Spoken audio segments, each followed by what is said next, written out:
Well, the sun's going down. It's continuing to snow. It's 12 degrees and getting colder.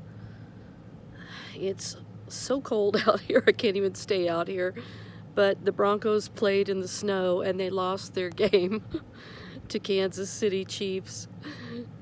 I like the Kansas City Chiefs, they're really good.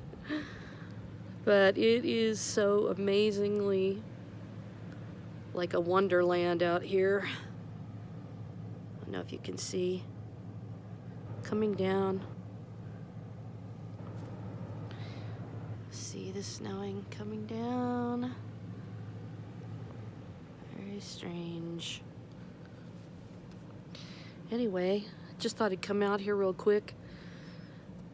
And it's amazing how God's answering our prayers about the fires going out.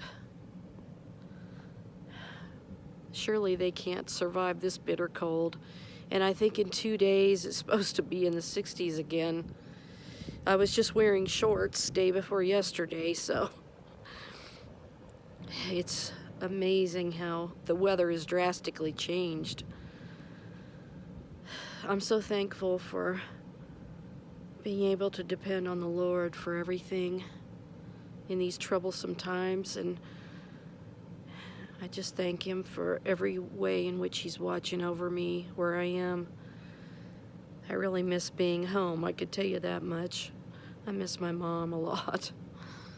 And anyway, we are still having a lot of snow come down. I'll talk to you later.